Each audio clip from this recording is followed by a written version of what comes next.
নমস্কার, নিউজ ভ্যানগার্ডের পর্দায় প্রত্যেককে স্বাগত জানাচ্ছি। এই মুহূর্তে আপনাদের সাথে আমি রয়েছি অঙ্কিতা। চোখ রাখছি এই মুহূর্তের গুরুত্বপূর্ণ খবরগুলির মধ্যে। প্রথমেই চোখ রাখছি আবহাওয়ার দিকে। আজ সকাল থেকেই একেবারে কুয়াশাচ্ছন্ন আকাশ ছিল। শীতের কামড় না থাকলেও চারদিকে কিন্তু একটা শৈত্য প্রবাহ বইছে।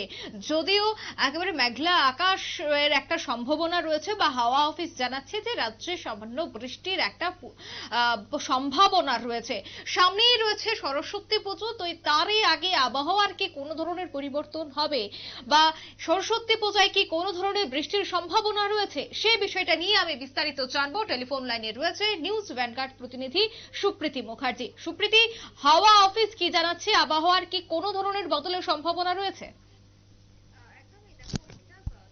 হঠাৎই গায়েব আমরা যেটা পরিলক্ষিত করছি এই মুহূর্তে দাঁড়িয়ে, এবং সেই জায়গায় দাঁড়িয়ে আজকে সকাল থেকেও ফের একবার মেঘলা আকাশ এবং তার সঙ্গে বৃষ্টির যে একটা ভ্রুকুটি শীতের দিনে সেটাই কিন্তু পরিলক্ষিত হচ্ছে। মঙ্গলবারের পর থেকে আবহাওয়ার পরিবর্তন হওয়ার ইঙ্গিত মিলেছিল এবং সেই ইঙ্গিতই বাস্তবে পরিণত হলো। মঙ্গলবারের পর থেকে আবহাওয়া পরিবর্তন হয়ে গেছে একদম বিরাট মাত্রায়। যে হাড় কাঁপুনি শীত আমরা অনুভব করছিলাম সেই শীত একেবারে উধাও হয়ে গেছে, এবং সেই শীতের জায়গাতে এখন আমরা দেখতে পাচ্ছি কি না বসন্তের হাওয়া, তার সঙ্গে তোমার গরম, তার সঙ্গে বৃষ্টিপাত। শীতের শুরু থেকে বৃষ্টি যেরকম প্রভাব হয়ে দাঁড়িয়েছিল, বাধা হয়ে দাঁড়িয়েছিল, শীতের শেষ পথেও কিন্তু এই বৃষ্টি আরো একবার বাধা হয়ে দাঁড়াচ্ছে। এবং শুক্রবারের পর আজকে যখন আমরা শনিবারেও সকাল থেকে আকাশের দিকে তাকাচ্ছি, দেখতে পাচ্ছি কি না সকাল থেকে কুয়াশা ছিল, এবং এই কুয়াশাটা রাজ্যের বুকে আপাতত বজায় থাকবে বলেই জানানো হচ্ছে।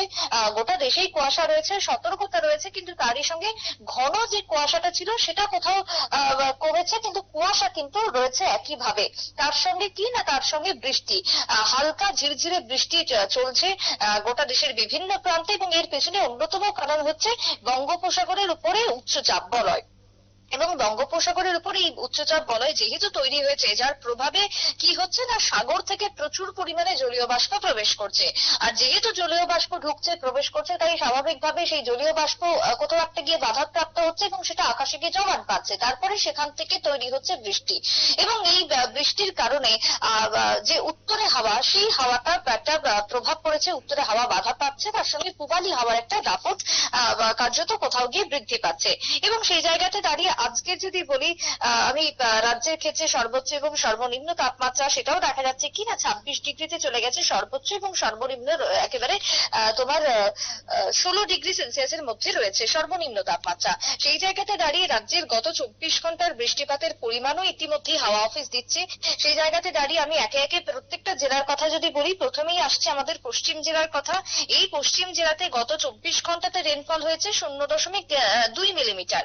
অন্যদিকে সিপাহীজলাতে বৃষ্টিপাতের পরিমাণ দেখা যাচ্ছে 0.8 মিলিমিটার। এরপরেই চলে আসছে খোয়াই, সেই খোয়াইতেও বৃষ্টিপাতের পরিমাণ রয়েছে, তবে অন্যান্য জেলার থেকে স্বাভাবিকভাবে কিছুটা বেশি। গোমতীর কথা যদি বলি, সেখানে 0.5 মিলিমিটার বৃষ্টি হয়েছে। তবে নর্থ ত্রিপুরা অর্থাৎ উত্তরের ক্ষেত্রে বৃষ্টিপাত একেবারেই হয়নি বলে আমরা দেখতে পাচ্ছি, হাওয়া অফিসের সূত্রে যে খবর পাচ্ছি সেখানে বৃষ্টির কোনো ছায়া পড়েনি। অন্যদিকে দক্ষিণ ত্রিপুরাতে 2.0 মিলিমিটার বৃষ্টি হয়েছে।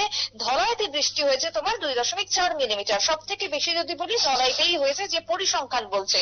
ঊনকোটিতেও বৃষ্টি হয়নি, নীল লেখা থাকছে বৃষ্টির জায়গায়। অর্থাৎ কার্যত আজকে আমাদের রাজ্যের উপরেও সেই প্রভাব দেখা যাচ্ছে বঙ্গোপসাগরের উপরে নিম্নচাপ বলয়ের কারণে। আমাদের রাজ্যের পাশাপাশি যদি তোমাকে এবার বলি পশ্চিমবঙ্গের কথা, পশ্চিমবঙ্গের বিশেষ করে দক্ষিণবঙ্গের একাধিক জেলাতে বৃষ্টি হচ্ছে। দক্ষিণবঙ্গের প্রত্যেকটা জেলাতেই বলতে পারো যে বৃষ্টিতে ভিজছে সেই জেলাগুলো, এবং তার সঙ্গে উপকূল সংলগ্ন সমস্ত জেলাতে যেহেতু বৃষ্টি হচ্ছে, তার সঙ্গে উত্তরবঙ্গের দিকে যদি যাই সেখানে ঠান্ডা দেখা যাচ্ছে, কোথাও কোথাও তুষারপাতও চলছে। তবে সেই ঠান্ডার কামড়টা কিন্তু এই মুহূর্তে গোটা দেশে আর নেই। এবং সুপ্রীতি, দার্জিলিং সামনেই তো কালিম্পংয়ের সরস্বতী পুজো, তাতে ঠিক সরস্বতী পূজাতেও কি বৃষ্টির কোনো ধরনের সম্ভাবনা রয়েছে? আইএমডি সূত্রে কি জানা যাচ্ছে? দেখো, সরস্বতী পুজোয় বৃষ্টির সম্ভাবনা এখনই দিচ্ছে না হাওয়া অফিস, তবে সরস্বতী পুজোর আগে শীত যে বিদায় নিচ্ছে না সেটা কিন্তু পাকাপাকি ভাবেই জানিয়ে দিয়েছে আইএমডি। দেশের পক্ষ থেকেও এই তথ্য জানানো হচ্ছে, আবহাওয়া দপ্তর জানাচ্ছে, এবং রাজ্যের পক্ষ থেকেও আবহাওয়া দপ্তর ঠিক একই খবরই জানাচ্ছে, যে পরপর বারবার পশ্চিমী ঝঞ্ঝা আসছে, এবং এই পশ্চিমী ঝঞ্ঝার প্রভাবে উত্তর পশ্চিম ভারতে বৃষ্টি হচ্ছে, এবং তার সঙ্গে তুষারপাত হচ্ছে। তার সঙ্গে উত্তর পূর্ব ভারতেও একই রকমের পরিস্থিতি রয়েছে। এর প্রভাব তোমার উত্তর ভারতের সমতলও পরিলক্ষিত হয়েছে। উত্তর পশ্চিম ভারত সহ বেশ কিছু রাজ্যে আবহাওয়া বদলের সম্ভাবনা দিয়েছে। কিন্তু এই যে বঙ্গোপসাগরের উপর আপাতত যে পশ্চিমী ঝঞ্ঝা দেখা দিচ্ছে, যে উচ্চচাপ বলয় তৈরি হয়েছে, এই যে প্রবাহ এখন বর্তমানে চলছে তার ভ্রুকুটিটা যখনই কমে যাবে বা কেটে যাবে, মেঘ যখনই সরে যাবে আকাশ থেকে, তারপরে আরো আরেকবার শেষ দফাতে আমরা বলতে পারি যে শীত পড়বে। এবং শেষ দফা যখন সেই শীতটা পড়বে তখন কিন্তু সেই শীতটা আর ততটাও খুব জাঁকিয়ে শীত বা শীতের কামড় ততটা থাকবে না, কিন্তু শীত অনুভব হবে। কিন্তু বৃষ্টিটা আপাতত এখন যদি চলে যায় তাহলে সরস্বতী পুজোর আগে আর বৃষ্টির সম্ভাবনা আপাতত নেই বলেই জানাচ্ছে হাওয়া অফিস। তবে দেখো কখন কি হয় সেটা তারাও সঠিকভাবে বলতে পারছেন না আবহাওয়াবিদরা। আপাতত যে পরিসংখ্যান দেখা যাচ্ছে, আপাতত যে সম্ভাবনা দেখা যাচ্ছে সেই কথাই তারা জানিয়েছেন। তবে 3 থেকে 4 ডিগ্রি পর্যন্ত তাপমাত্রা আরো বাড়তে পারে আগামী দিনে বলে এটাও জানাচ্ছে হাওয়া অফিস। একদম। তবে সেই জায়গায় দাঁড়িয়ে উত্তর পশ্চিম ভারত, মধ্য ভারত, পূর্ব ভারত প্রত্যেকটা রাজ্যগুলিতে এই আবহাওয়ার বদলের এই একদম। মুহূর্তে ছবি দেখা যাচ্ছে। এবং সরস্বতী পুজোর আগে সে যে শীত বিদায় নিচ্ছে না একেবারে কোনোভাবেই, সেটা কিন্তু বারবার দেশের আবহাওয়া বিশেষজ্ঞরা, আবহাওয়াবিদরা জানাচ্ছে। একদম। কারণ শীত এখনই বিদায় নয়, কিন্তু শীতের শুরুতে যেরকম প্রভাব হয়ে দাঁড়িয়েছিল বৃষ্টি, ঘূর্ণাবর্ত, পশ্চিমী ঝঞ্ঝা, শীতের শেষেও সেই প্রভাব দেখা যাচ্ছে এবারও। অঙ্কিতা। ধন্যবাদ সুপ্রীতি। বঙ্গোপসাগরের উপর তৈরি উচ্চচাপ বলয় এই মুহূর্তে কিন্তু চিন্তার ভাঁজ ধরাচ্ছে। বিশেষ করে বৃষ্টির একটা সম্ভাবনা থাকছে, যদিও সরস্বতী পুজোর আবহাওয়ায় কোনো পরিবর্তন হবে কিনা বা বৃষ্টির সম্ভাবনা থাকছে কিনা তার জন্য আগামী বুলেটিনের দিকে আমাদের নজর রাখতে হবে। হাওয়া অফিস কি বলছে তার দিকে আমাদের নজর রাখতে হবে। নিয়ে নিচ্ছে ছোট্ট একটি বিজ্ঞাপন বিরতির সঙ্গে থাকুন।